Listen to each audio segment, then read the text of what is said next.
boys.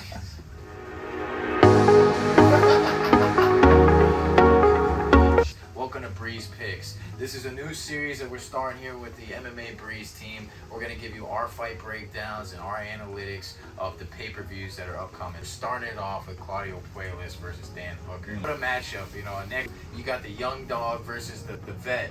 The guy who's got to prove himself versus Dan Hooker, who's coming off a bit of a skid in his career, but he's been in there with the top guys, man. So what do you make of the matchup we got?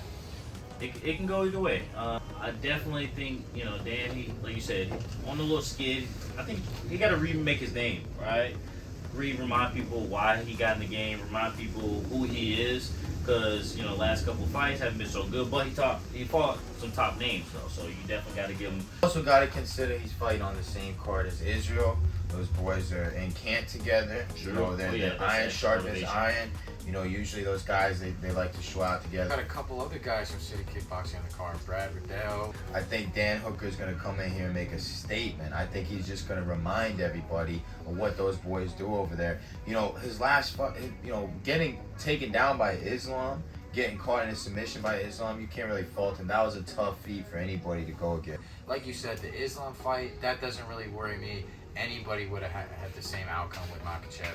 But when you're seeing what happened with Michael Chandler and Dan Hooker, and then you're seeing that followed with a finish and followed with Brennan Allen putting him down in a similar fashion, you start to wonder, is he still able to contend with these guys when he's taking these shots now and he's going down? Is he going to be able to take one and give one going forward? So like I said, this is his best chance. You got City Kickboxing storming MSG. You're fighting under Israel Adesanya. You got Brad Riddell, other folks from your gym fighting on the card. If there's a chance for Dan Hooker to step up to the plate and turn this thing around, right now is the time to start his next run. Frankie Edgar, I'll start by saying, so I first introduced Frankie Edgar, it was like, what, MTV made? I probably was like, most people probably don't like, remember that. They I was probably don't like, remember that. You know, and True Life, I want to be a fighter. True Life, True that's Life, the I one. want to True be a Life, I wanna fighter. be a Frankie fighter. Edgar, he's Frankie coming Edgar, up, you know, like talking about how he wanted to take care of his family, and I felt for him, and I was like, man, that was my first chance. I was coming up in the wrestling scene. wrestler from New Jersey. I felt for just him. like yourself. I felt for him, Yeah. right? But that was 10, 15 years ago. I think it's what, 15 years ago? That's you being nice. That was a while ago. That was a while ago, That was right? a while ago. We didn't have no face hair then, Yeah. right? So, that's right. with that being said, I think he might be over the hill, man. I think it might be time for him to hang it up. Coach the UFC Institute somewhere. Okay. Well, he has come out and said this is definitively going to be his last one, barring any big boxing spectacle matchup he would entertain. But he said this is his last UFC MMA fight as a whole, and I'd like to see him get it done. I'd like to see him get it done, and I just think to your point, he has a lot of miles on him, but that boy also has showed us a lot of heart. Frankie Edgar is a championship fighter. MSG, this is his last dance in MSG. New York City with his people. He at home. He basically at home. And let's not forget, he's taken some L's. He hasn't looked his best, but who has he been in there with? The guys he's been losing to are the best in the world. So when you're taking no disrespect to Gutierrez, but when you're stepping up to fight a former world champion in Frankie Edgar in MSG, and it's his last dance, you better show up, be your best, and don't sleep on Frankie Edgar. Put some respect on his name? Yeah, put some respect on his name. I think Frankie comes in and makes a show for us. I do not think, regardless of the outcome, that Frankie's going to look bad in this fight. I think regardless, he's going to have a good performance, and I do think that he's going to get it done. You know, one thing Frankie does have going is he always has been good at getting in and out, right? Pop, pop, pop, I'm in, I'm out. He'll hit his shots, he'll come back on the outside, he'll dance. He's egoless when he's in there. He doesn't get in the pocket and hang out there too long. He picks his shots very wisely. My thing with Frankie is his twitch muscles. If they're there like they were in the past, sometimes his twitch muscles look like they're falling back a little bit. His speed isn't there. You know, he's just a little more vulnerable than he used to be. So I think as long as he can avoid being vulnerable, I think he gets it done. I think he can win the point fight. I think he is the better skilled fighter. But he just has to avoid getting caught, man. Dustin Poirier versus Michael Chandler. Don't get any better than It's been a this. long time coming. If you ask me, it's the people's main event. I love this, but who knows the type of outcome we're going to get from the main event, the co-main. Both of those fighters have been critiqued for boring performances recently. However you feel about Michael Chandler, he's never come in and disappointed from a spectator's point of view. Yeah. We're getting a show, fellas. You're It's right. going to be the main event for the people, and Dustin Poirier is the best dance partner you could ask for, because it doesn't matter if they go to the ground and scramble, it's going to look funky. If they stand up, it's going to look scary. So I'm looking forward to that one very much so. If you're asking me who I'm picking with that, Who you picking?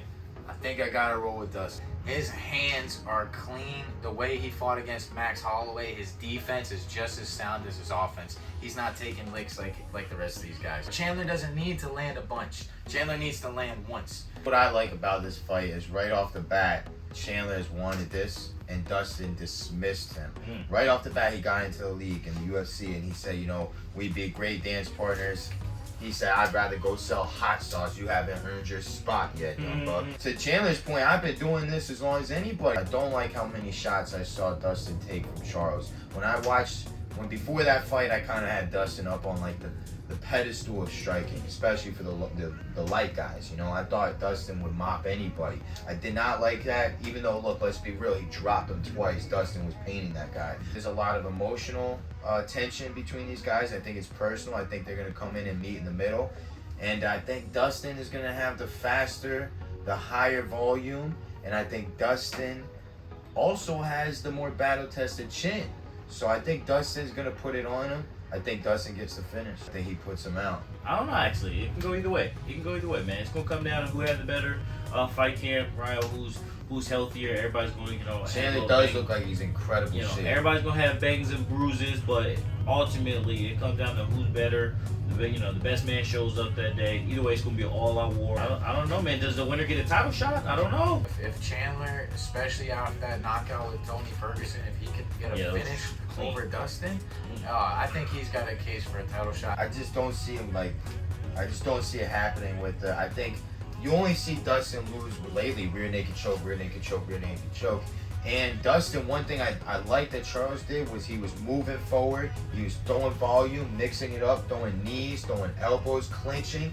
I don't think you're going to put a guy like Dustin out with a little bit of head movement and a strong right hand. Hey. One body, one head. I just don't see it happening where I think we've watched Chandler get pretty banged up in these fights. We've watched Chandler get dropped looking up at the It's ceiling. pretty much the same as any Chandler matchup. Anybody can be touched by those shots at the beginning of the fight. Anybody. Because all he needs to do is have one tricky movement, one go-to combo that he could hit on anybody. And when he throws that at the beginning of the bout, it doesn't matter who's facing him. They're all susceptible to those blows.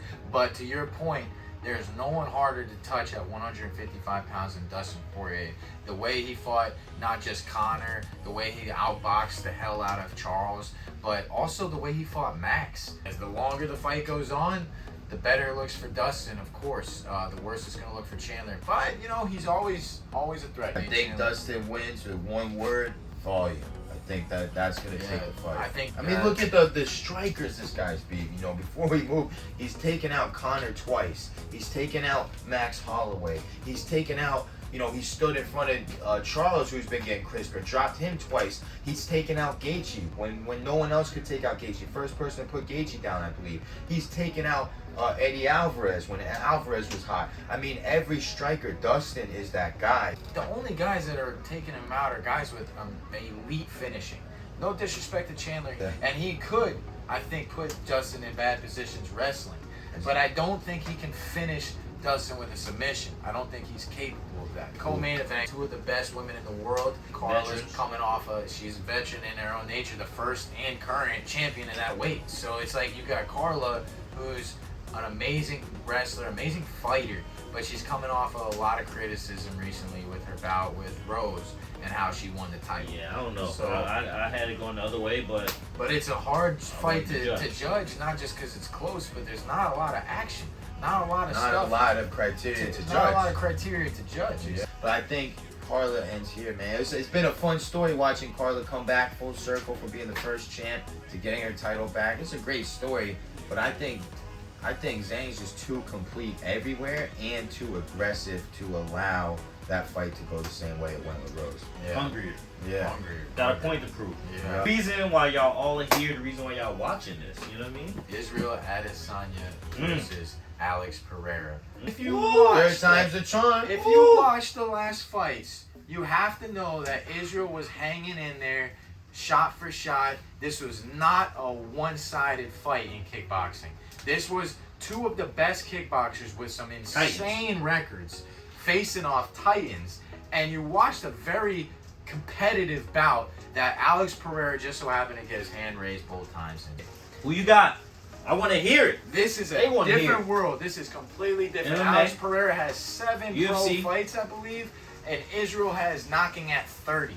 So you have to look at it as different world. Israel has been doing jiu-jitsu. He's been doing wall fighting. He's been doing all sorts of different transitions from positions that are in kickboxing, like clinch, etc. So he has a different peripheral than Alex Pereira. And I think because of that, because of what he's able to see and do, I think there's just too much. The sheer experience is what's going to beat Alex Pereira. Sheer experience. Alex Pereira, he's got a mean left hook, and he's great all around. But he's got this signature move, right? That left hook, that same left hook that put Strickland down is the same left hook that put Izzy down and that Izzy warned Strickland about. He's got that weapon. I think he's far from one-dimensional, but I think as long as Izzy stays aware of that, which he will, and then on top of that, you couple that in with the way Izzy fights. Izzy's a chess player amongst chess players. Israel's not going to let you just knock him out. This is his world, and that sounds so ignorant, but look at the fights he's had recently. He will lose a snooze fest before he lets you knock him out in MMA. I promise you, you're going to watch a snooze fest, and he will not put himself in reckless abandoned danger like he has had to in kickboxing. It's strike for a strike. There's a lot of different options here in MMA, and there's no stalling.